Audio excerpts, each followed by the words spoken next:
Praise the Lord, जय मसीह की। यहोवा का स्तुति करना भला है। हर समय में परमेश्वर की स्तुति करना हमें बहुत अच्छा है।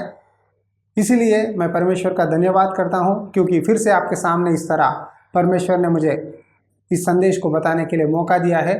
आज मैं आपको डू नॉट जज, यानी दूसरों पर दोष मत लगाना, इस विषय के बारे में आपके सामने छोटी शॉर्ट मैसेज देना चाहता हूं। कृपया पहले से लेकर आखिर तक इस वचन को ध्यान से सुनिए और प्रभु की आशीष को आप भी हमारे साथ पाइए। अक्सर हम कई बार दूसरों पर दोष लगाते हैं। शायद वो व्यक्ति भला हो या बुरा हो, उसके चाल चलन के द्वारा, बाहरी रूप को देखकर, उसके बातों को सुनकर, जीवनी को देखकर हम बहुत बार दूसरों पर दोष लगाते हैं। थोड़े लोग दूसरों को फ़ोन करके दोषी ठहराते हैं, थोड़े लोग अपने मन में दूसरों को दोषी ठहराते हैं। शायद जिस तरह से भी हो, लोगों को एक व्यक्ति दूसरे व्यक्ति पर दोष ठहराता है, यानी जज करता है। बाइबल इस विषय के बारे में क्या कहती है मालूम है? मत्ती सुसमाचार में, दोष मत लगाओ कि तुम पर भी दोष न लगाया जाएगा, क्योंकि जिस प्रकार तुम दोष लगाते हो उसी प्रकार तुम पर भी दोष लगाया जाएगा, और जिस नाप से तुम नापते हो उसी नाप से तुम्हारे लिए भी नापा जाएगा।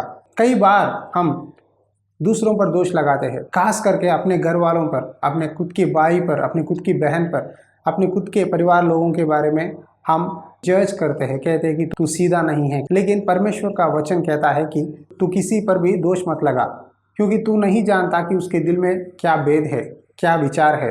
इस विषय के बारे में मेरे जीवन में हुई एक उदाहरण देना चाहता हूँ। एक बार मैं समर कैंप गया। हमारी कैंप के अनुसार एनजेपी स्टेशन में एक हाल्ट हुई थी हमारी। वहाँ लगभग पूरे दिन हम वही स्टेशन पे रहे। तब एक अफ्रीकन व्यक्ति आकर वहाँ बैठ गया, एक बड़ी सूटकेस लेकर वहाँ बैठ गया, और उसके सामने हमारे समर कैंप के दोस्त थे। मैं, मेरे समर कैंप के दोस्त मेरे साथ थे। वो लोग उस व्यक्ति का मजाक उड़ाने लगे, उसकी जाति के कारण, उसकी भाषा के कारण, उसकी बाहरी रूप के कारण बहुत निंदा करने लगे। थोड़ी देर के बाद उसे गालियाँ भी देने लगे। तब उस अफ्रीकन व्यक्ति मन में बहुत चिंता किया, बहुत निराश से बैठ गया। थोड़ी देर के बाद फूट फूट कर रोने लगा। हमारे टीम के मित्र थे, वो लोग, उन लोगों को डर लगा ये क्यों रो रहा है। थोड़ी देर के बाद उस अफ्रीकन व्यक्ति ने मुझे बुलाया। तब मैं उसके पास गया, उसके पास मैंने बाजू बैठा। मुझे डर लगा कहीं वो व्यक्ति मुझे मारेगा कहकर, लेकिन उस व्यक्ति ने मुझसे इंग्लिश में बात किया और कहा, तुम्हारे दोस्त जो है मेरे बारे में क्या बोल रहे हैं? मैंने कहा कुछ नहीं। तब उसने कहा, नहीं सच बोलो भाई, क्योंकि मैं सच ही सुनना चाहता हूँ, झूठ मत बोलो, जो है वो मुझे बताओ, क्योंकि मुझे लग रहा है कि वो मुझे गाली दे रहे हैं। क्या ये सच है? कहकर उसने पूछा। मैंने कहा, हाँ, तुम्हारे रंग के अनुसार, तुम्हारे जाति के अनुसार हमारे दोस्तों ने तुम्हारी निंदा किया, तुम्हें गालियाँ दे रहे हैं। उस व्यक्ति ने कहा, शायद मैं तुम्हारी भाषा नहीं जानता हूँ, लेकिन तुम्हारे दोस्तों की बिहेवियर के अनुसार मैं जान गया कि वो मेरी निंदा कर रहे हैं, अपमान कर रहे हैं, लेकिन मुझे कोई गुस्सा नहीं है। मुझे बहुत दुख हो रहा है, मैं कोई भिखारी नहीं हूँ, मैं बहुत धनवान हूँ। उसने मुझे उसकी सूटकेस बताया। उसमें सूटकेस में बहुत सारा कपड़े थे, बहुत सारी चीज़ें उसने खरीदा है। उसने कहा, मैं इंडिया को टूर के लिए आया हूँ, थोड़े दिनों के लिए, शायद यहाँ रहकर जाने के लिए, लेकिन यहाँ भी मुझे शांति नहीं मिली। इधर आने के बाद भी आपके दोस्तों ने मुझे निंदा किया, अपमान कर रहे हैं।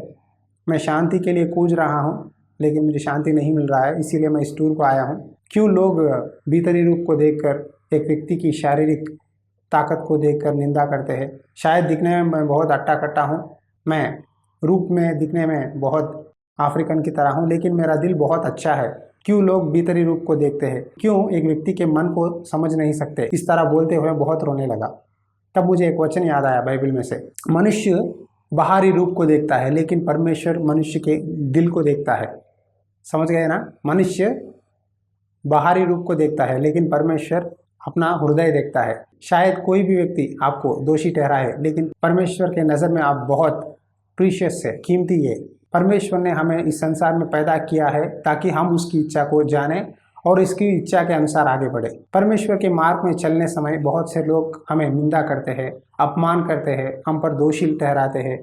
बहुत बार बाइबल में लिखा है कि तुम्हारे आंखों में लट्टा है, उसको निकाले बिना तुम दूसरों की आंख में तिनका निकालने के लिए कोशिश क्यों करते हो? हम दूसरों को दोष लगाने से पहले अपने आप को जांचना अच्छा है। हमारे हाथ में 5 उंगलियां है ना, एक कहावत है, ये उंगली पॉइंटिंग फिंगर यानी दूसरों पर दोष लगाते हैं। इस उंगली से दूसरों पर दोषी ठहराने से पहले बाकी के 4 उंगलियां है ना, इस 4 उंगलियां हमारे ओर दिखाती है। पहले हम अपने आप को जांचने से दूसरे के बारे में हम सोच सकते हैं। बाइबल में यीशु ने कहा कि दूसरों पर दोषी मत ठहराओ, दूसरों को क्षमा करो, दूसरों से प्यार करो, दूसरों के बारे में परमेश्वर से प्रार्थना विनती करो, कहकर लिखा है। अपने आप को सुधारिए ना, क्योंकि कितने बार परमेश्वर आपसे बोल रहा है कि तू इस विषय में ठीक नहीं है, इस विषय को सुधार, लेकिन आप पहले आपको सुधारने से पहले दूसरों को सुधारने में बार दौड़ जाते हैं। आज दुख की बात है कि कलीसिया में, बाहर, खास करके मसीहों में भी एक व्यक्ति को एंकरेज करने से ज़्यादा डिस्करेज करते हैं।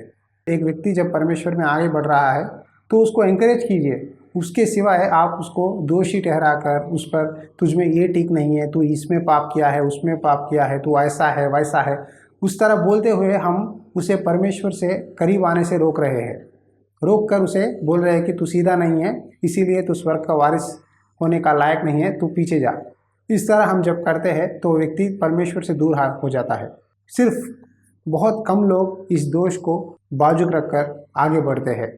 मैं चाहता हूं कि ये संदेश सुनने वाले में जो भी इस तरह दोषी ठहराए गए हैं, खास करके अपनों के द्वारा, विश्वासियों के द्वारा हो या परिवार के द्वारा हो, मैं आपसे रिक्वेस्ट करता हूं, इन बातों पर मन मत लगाइए। शायद 100 व्यक्ति आपके लिए आपकी निंदा करे, आप पर दोष ठहराए, लेकिन परमेश्वर के नज़र में आप कैसे हैं, इस बात को ही आप जांच लीजिए। सिर्फ परमेश्वर के नज़र में आप ठीक है तो काफ़ी है। यदि आप में कोई आरोप दूसरों ने लगाया कि आप इस विषय में सही नहीं हैं, तो आप, यदि वो सच है तो सुधारिए, यदि वो सच नहीं है तो छोड़ दीजिए। उसको पकड़कर रोते हुए डिप्रेशन को जगह देकर परमेश्वर से दूर होना सही नहीं है। समझ रहे हैं ना? एक बार यीशु मसीह आराधनालय में वचन सुना रहा था।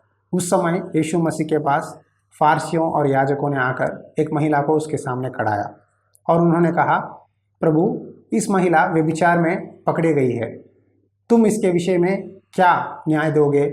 उन्होंने क्यों लाया मालूम है उस महिला को? वो उस समय यीशु मसीह के न्याय को, यीशु मसीह के दी हुई बातों को सुनकर यीशु को दोषी ठहराना चाहते हैं। इसीलिए उन्होंने उस महिला को लाकर यीशु के सामने खड़ाया। तब यीशु ने एक काम किया, कुछ नहीं बोला, नीचे झुककर रेत पर कुछ लिखता रहा अपने उंगली से। जब लिखता रहा तब एक के बाद वहाँ से चले गए। यीशु ने एक बात कहा, तुम में से एक भी पाप नहीं किया जो व्यक्ति है, पहले उसके ऊपर पत्थर डालो, कहकर यीशु ने कहा और नीचे बैठकर रेत पर अपनी उंगली से लिखता रहा। तब बड़ों से लेकर छोटे तक हर एक व्यक्ति वहाँ से एक के बाद वापस चला गया। आखिरकार जब यीशु उठकर देखा तो कोई नहीं है। तब यीशु ने उस नारी से कहा, हे नारी, वो कहाँ है? क्या उन्होंने तुम्हें दंड नहीं दिया? तो मैं भी दंड नहीं दूंगा। आपसे लेकर पाप मत करो, कहकर यीशु ने उस स्त्री से कहा। देखिए, परमेश्वर ही एक व्यभिचारी स्त्री को देखकर कह रहा है कि ए नारी। यीशु मसीह ही उस स्त्री को देखकर दोषी नहीं ठहराया है। लेकिन आज संसार में लोग छोटे छोटे बातों पर दूसरों पर दोषी ठहराते हैं। मसीह में प्यारे भाई और बहनों, आपकी बलहीनता को, आपकी जीवन में रही हुई पाप को प्रभु यीशु अपने लहू से धोकर आपको शुद्ध करके आपको नया व्यक्ति बना सकता है। शायद आपकी पुरानी जीवन में आप बहुत पापी थे, अपने जीवन के द्वारा, अपने कामों के द्वारा दूसरों पर बहुत दुख लाया है, लेकिन जब आप यीशु मसीह के लहू के द्वारा धोए गए हैं, परमेश्वर के उद्धार पाए हैं, तो आपसे लेकर जो भी निंदा आप पर आती है उस पर आप मन मत लगाइए। यदि आप सही जीवन जी रहे हैं परमेश्वर में, यदि आपका चाल चलन परमेश्वर के नज़र में शुद्ध है, तो आप आगे बढ़िए। इन बातों पर आप कृपया ध्यान मत दीजिए। आज कई लोग कहते हैं, भाई मैं जितना भी भलाई कर रहा हूँ, मुझे ये निंदा कर रहे हैं, वो निंदा कर रहे हैं। बहुत सारे लोग बोलते हैं, मैं नौकरी में बहुत मेहनत करता हूँ ब्रदर, जितना भी काम करूँ, मेरा मैनेजर है, मेरा टीम लीड है, कहता है कि तू काम सीधा नहीं कर रहा है, you are not up to the mark. मैं और भी एक्सपेक्ट कर रहा हूँ, लेकिन तुम जो काम कर रहे हो वो काफ़ी नहीं है, तुम्हारे काम के लिए तनख्वाह बहुत है। घर में पत्नी कहती है मुझे वो नहीं है, ये नहीं है, लेकिन पति कहता है जितना काम कर रहा हूँ उसके अनुसार जितना कोशिश कर रहा हूँ, तुम्हारे घर में जो चीज़ लाना चाहता हूँ वो ला रहा हूँ, लेकिन तुम क्यों खुश नहीं रहती? क्यों और भी क्यों तुम निंदा करती हो कि वो नहीं है, ये नहीं है, ये सही नहीं है, तुम ऐसा नहीं हो, उस तरह नहीं हो। देखिए, कृपया किसी पर कंपेयर मत कीजिए, क्योंकि दूसरों को कंपेयर करके दोष लगाना ये परमेश्वर के वचन के अनुसार नहीं है। यदि आपके पति में कोई गलती है तो उनके लिए प्रार्थना करो, माफ़ करो। यीशु ने एक प्रार्थना सिखाया, उसमें लिखा है कि तुम दूसरों को के पापों को क्षमा करो ताकि तुम्हारे पापों को परमेश्वर क्षमा करेगा।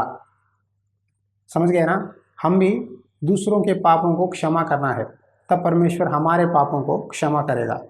मनुष्य के द्वारा मुंह से बोली हुई हर एक बात पर परमेश्वर के सामने जवाब देना होगा। जानते हैं, आप जो भी बात बोलते हैं, कल न्याय के दिन परमेश्वर हर एक बात पर पूछेगा क्या ये सही है, गलती है। इसीलिए ध्यान लगाकर अपनी बातों को बात करो दूसरों से। आपके बातों से ही, झट से ही दूसरों पर दोषी मत ठहराना। बात करने पहले 1 से 10 बार सोचना, क्या मैं सही बोल रहा हूँ या गलत बोल रहा हूँ। क्योंकि कई बार हम अपने बातों के द्वारा पाप करते हैं, दूसरों को दोषी ठहराकर पाप करते हैं। ये परमेश्वर की दृष्टि में ठीक नहीं है। मसीह में प्यारे भाई और बहनों, इस संदेश के द्वारा परमेश्वर हमसे कह रहा है कि तुम निराश मत हो।